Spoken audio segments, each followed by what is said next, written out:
300 বছরেরও বেশি সময় ধরে দিল্লির শাহে জামে মসজিদের আদলে তৈরি বজরা শাহী জামে মসজিদ ইতিহাসের সাক্ষী হয়ে দাঁড়িয়ে আছে।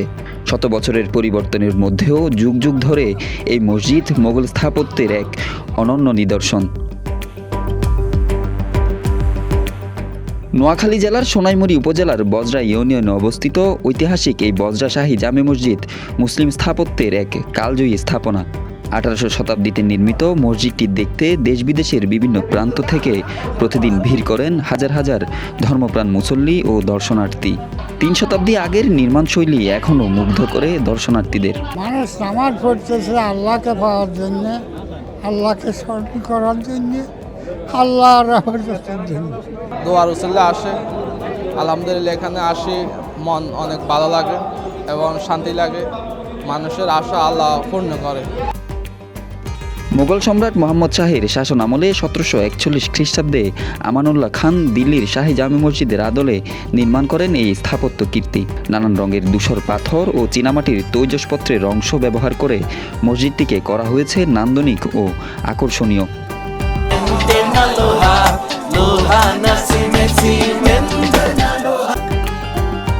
মোগল স্থাপত্য রীতির বৈশিষ্ট্য অনুযায়ী লাল ইটের গাঁথুনি, 3টি গম্বুজ, খিলনাযুক্ত দরজা এবং অলঙ্করণে সমৃদ্ধ দেয়াল, সব মিলিয়ে এটি অসাধারণ এক ঐতিহাসিক স্থাপত্য।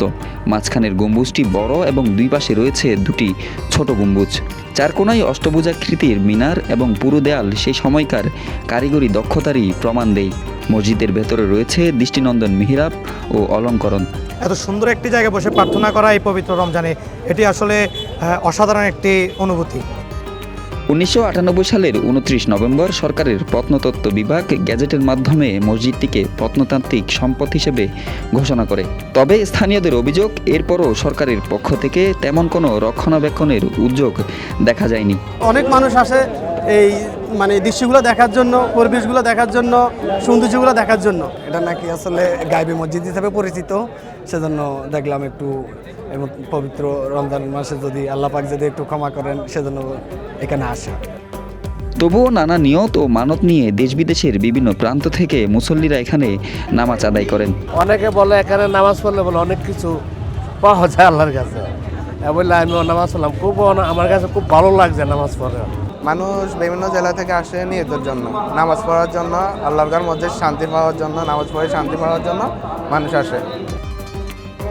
স্থানীয়রা জানান, মসজিদটি নির্মাণের 177 বছর পর 1909 সালে মাত্র একবার মেরামত করা হয়েছিল। মসজিদটির ধারণ ক্ষমতার তুলনায় মুসল্লির সংখ্যা অনেক সময় বেশি হওয়ায় অনেক সময় সবাই ভেতরে নামাজ আদায়ের সুযোগ পান না।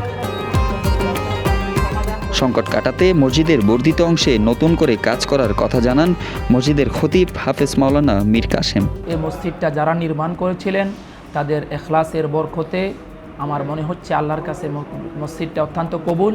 এজন্য মানুষেরা তাদের মনের নিয়তে দূর দূরান্ত থেকে নামাজ পড়তে আসে। ইনশাআল্লাহ নতুন করে উদ্যোগ নিয়েছি মসজিদটাকে আমরা নতুন করে আবার সুন্দর করে সাজানোর জন্য।